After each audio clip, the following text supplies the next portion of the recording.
성도님들 모두 안녕하시죠? 오늘도 하나님께서 우리에게 복되고 선한 그런 삶을 살라고 하루를 허락해 주셔서 감사하는 마음으로 하나님의 말씀으로 출발을 하도록 하겠습니다. 오늘 아침 주시는 말씀은 데살로니가 전서 1장 9절부터 10절 2절의 말씀인데요. 복음의 본질이라는 제목으로 함께 은혜를 나누도록 하겠습니다. 데살로니가 전서 1장 9절부터 10절은 이렇게 되어 있습니다. 그들이 우리에 대하여 스스로 말하기를 우리가 어떻게 너희 가운데에 들어갔는지와 너희가 어떻게 우상을 버리고 하나님께로 돌아와서 살아계시고 참되신 하나님을 섬기는지와 또 죽은 자들 가운데서 다시 살리신 그의 아들이 하늘로부터 강림하실 것을 너희가 어떻게 기다리는지를 말하니 이는 장래의 노하심에서 우리를 건지시는 예수시니라. 아멘. 사랑하는 성도 여러분, 사람을 볼 때 그 사람이 무엇을 믿느냐라는 것을 보면 그 사람에 대하여 잘 알 수는 없습니다. 왜냐하면 믿는 만큼 살지를 못하는 사람들이 많이 있기 때문이죠. 그러나 여러분, 그 사람이 무엇을 추구하면서 살고 있는가를 알면 그 사람에 대하여 잘 알 수가 있게 됩니다. 왜냐하면 사람은 당신 추구하는 그것을 이루기 위해요. 그의 삶의 많은 부분들을 이렇게 방향을 조정하고 틀어버리기 때문에 그 모습을 보면 우리는 그 사람에 대해서 알게 되는 것입니다. 바울은 데살로니가 교회에 편지를 씁니다. 편지의 서두에 데살로니가 교회와 성도들이 그 지역에 좋은 소문이 났다라고 이렇게 인사를 전해요. 그 소문의 진상은 바로 복음의 본질을 설명하고 있는 것이지요. 그러니까 데살로니가 교회와 성도들은 복음을 받아들이고 그들의 삶이 변했던 것이고 그들의 삶이 복음으로 변화되었다고 주변에 소문이 났다라는 이야기입니다. 지역에 사는 사람들이 보니까 그들의 삶의 방향이 바뀌어졌다. 이것이 편지의 서두에 나오는 이야기입니다. 그들이 스스로 너희들에 대해서 이야기하기를 이렇게 하더라라는 거죠. 그 소문의 진상을 한번 파헤쳐 보도록 하겠습니다. 첫 번째로 그 소문의 진상 중에는 그들은 하나님께로 돌아왔다고 이런 말이 있는 것입니다. 우상을 버리고 하나님께로 돌아와서 이렇게 기록했어요. 여기 데살로니가 교회와 성도들이 그동안 살아오던 그들의 삶에 하나님을 더 추가했다라고 기록하지 않았습니다. 그들의 삶이 그동안 이러했는데 이제는 거기다가 하나님을 더 추가를 했다 이렇게 기록된 것이 아니에요. 그들은 그때까지 믿고 있던 우상을 버렸다 이랬습니다. 그리고 하나님께로 돌아왔다라고 했어요. 예수를 믿고 회심하는 것은 예수 믿기 전에 섬기던 것들을 완전히 버릴 때 가능한 거죠. 예수 믿기 전에 우상을 예배했던 것을 완전히 버려버리고 이제는 하나님만 예배하는 것, 그것을 하나님 안에서 복음 안에서 회심했다고 하는 것이에요. 그것은 복음으로 변화되는 삶이라고 이야기를 하는 거죠. 복음을 듣고 그것을 믿어서 우리의 삶이 그렇게 변화되는 것입니다. 데살로니가 교인들은 복음을 듣고 믿은 후에 삶의 방향이 그렇게 변해버렸다라는 겁니다.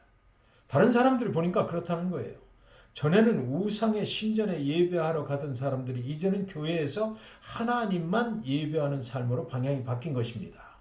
우상의 신전에 그들이 막 다니고 그랬었는데 이제는 그런 사람들이 없어졌다는 것입니다. 오직 그들은 교회에 가서 하나님만 예배하더라. 그런 삶으로 방향이 바뀌었더라라는 것이죠. 그러므로 사랑하는 성도 여러분, 우리가 참 믿음의 사람인가를 볼 때에 그 사람이 요즘에 무엇을 더 했는가? 다니지 않던 교회를 다니는가? 뭐 교회에 나가더니 또 소그룹 모임에 나가는가? 그런 것들 가지고는 그 사람에 대해서 진실로 알 수가 없습니다. 그러나 그 사람이 자신이 믿음이 있다고 하는데 그 믿음을 지키기 위하여 그의 삶 속에서 지금 무엇을 버렸는가 그것을 보면은 금방 알 수가 있다는 것이죠. 그 믿음이 참 믿음인지 아닌지를 알 수가 있는 것입니다.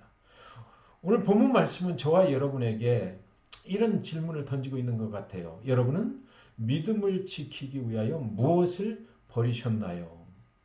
한번 생각해 보시기 바랍니다. 두 번째로 그들은 살아계신 하나님을 섬기는 삶으로 변했습니다. 살아계시고 참되신 하나님을 섬기는 자와 여러분 우상은 말을 하지 않죠. 우상은 또 뭐 반응이 없습니다. 그러나 여러분 하나님은 살아계셔요. 하나님은 반응하십니다. 하나님은 인격을 가지고 계십니다. 복음을 듣고 믿어서 변화된 데살로니가 교인들은 이제 살아계신 하나님을 섬기게 된 것이에요.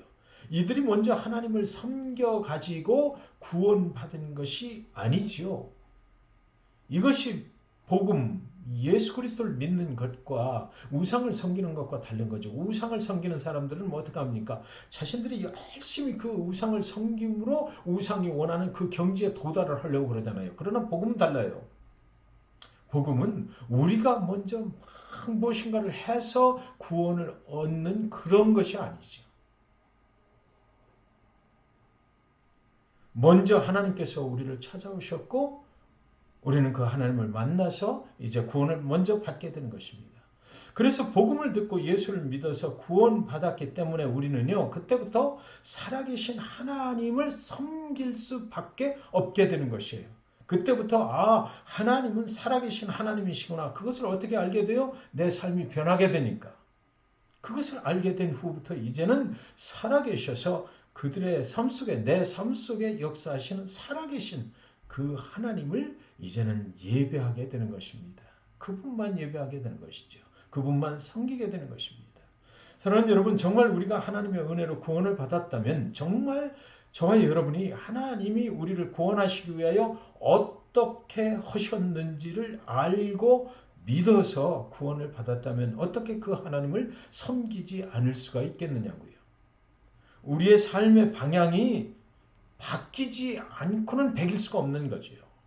섬김을 받던 사람이 섬기는 사람으로 이제 바뀌는 것입니다. 섬겨서 구원을 받는 것은 아니고요. 하나님으로 인해서 하나님이 하신 일로 말미암아서 내가 구원을 얻은 다음에 이제 우리는 섬김을 받던 자세에서 그 삶의 방향이 틀어져서 이제는 섬기는 그런 사람으로 바뀌게 된다는 것이에요.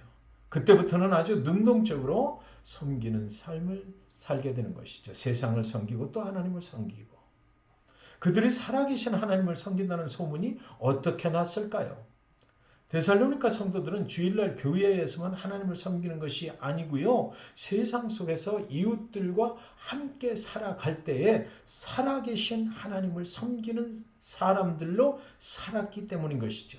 세상에서 하나님을 섬기는 백성, 하나님의 백성으로 삶을 살았기 때문에 그런 소문이 날 수 있었던 거죠. 요셉의 삶을 보면 요셉이 그렇게 여러 고난 가운데 있을 때에도 주변에 있는 사람들이 뭐라고 그랬어요? 그에게 함께 하시는 하나님이 그를 형통케 하셨다. 이렇게 말들을 하거든요.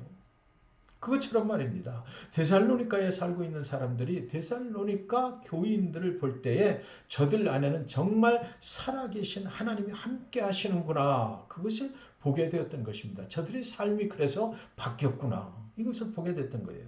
그들의 삶이 전도가 되는 거죠. 삶 자체로.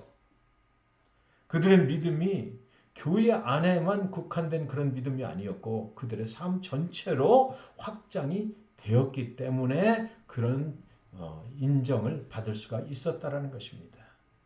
그리고 세 번째는 그들은 다시 오실 예수를 기다리며 사는 삶으로 바뀌었습니다. 복음은 사람을 이렇게 사는 그 삶의 방향을 이렇게 바꿔버려요. 오늘 현재 내가 무엇을 이루어야 되나 막 여기에만 집중을 하고 살던 사람이 미래 장래에 다시 오실 그 예수를 기다리는 그런 삶으로 바뀌는 것이죠.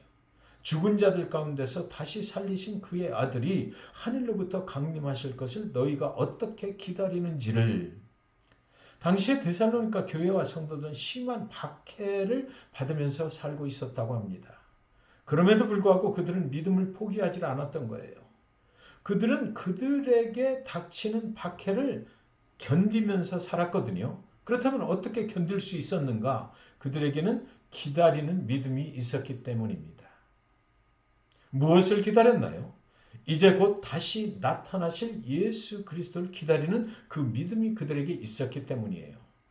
예수 그리스도가 다시 오시는 그날에는 믿지 않는 자들에게는 그날은 심판의 날이요 믿는 자들에게는 기쁨의 날임을 그들은 알고 있었기 때문에 또 기다릴 수가 있었던 거죠. 그래서 그 다시 오시는 기쁨의 날을 그들은 기다리면서 힘들고 어려워도 참고 견딜 수가 있었던 것입니다. 세상에서 믿음 때문에 박해를 당해도 믿음 때문에 고난을 당해도 그래서 그날을 기다리는 그 믿음이 있었기 때문에 참고 견딜 수 있었던 것입니다. 예수 그리스도의 재림을 기다리는 믿음은요, 고난 가운데 견딜 수 있는 힘과 능력이 된단 말이에요. 미래에 대한 확신이 없는 사람은 현재를 두려움 가운데 살 수밖에 없겠죠. 그러나 복음을 아는 사람은 미래를 소망 가운데 바라보게 되는 것이거든요. 우리가 기다리는 미래는 심판이 아니고 구원의 완성이 되는 날이기 때문에 그날에는 우리는 기쁨으로 예수 그리스도 허가하면서 저 하나님의 천국으로 갈 수 있는 그런 날이기 때문에 주님께서 다시 오실 때 무엇 때문에 지금 거기 가 계십니까? 그날 우리가 영원히 거할 처소를 하나님의 나라에 만들어 놓고 그리고 우리를 영접하러 오신다고 그랬잖아요. 그날이 구원의 완성이 되는 날입니다. 여러분, 우리는 믿음을 위하여 무엇을 버리셨나요? 우리는 누구를 정말 섬기고 있습니까? 우리는 무엇을 기다리며 살고 있습니까? 다시 한번 본문은 우리에게 묻고 있습니다. 우리는 믿음을 위하여 무엇을 버리셨습니까? 우리는 지금 누구를 섬기며 살고 있습니까? 우리는 무엇을 기다리며 살고 있습니까? 오늘도 우리 마음속에 있는 우상을 버리고 살아계신 하나님을 섬기며 다시 오실 예수 그리스도를 기다리는 참된 복음의 사람이 되어서 교회 안에서는 물론이거니와 교회 밖에서와 또 여러분의 삶에 들어오고 나가는 모든 자리들 가운데 하나님께 칭찬받으시고 세상 속에서도 인정을 받으시는 우리 모두가 되실 수 있기를 주님의 이름으로 간절히 축원드리는 것입니다. 오늘 말씀 기억하시면서 기도하시겠습니다. 하나님, 복음 안에 삶의 방향을 바꿔주시니 감사를 드립니다. 우리 안에 있는 하나님보다 우선하는 그 우상을 모두 버리게 하시고 오직 살아계신 하나님과만 동행하게 하시고 다시 오실 예수님을 기다리는 믿음으로 모든 비난과 박해와 고통을 견디며 살게 하여 주시옵소서. 예수 그리스도 다시 오시는 그날의 기쁨을 오늘 하루 우리의 현실 속으로 품고 살아가게 하여 주시옵소서. 예수님의 이름으로 간절히 기도하옵나이다. 아멘.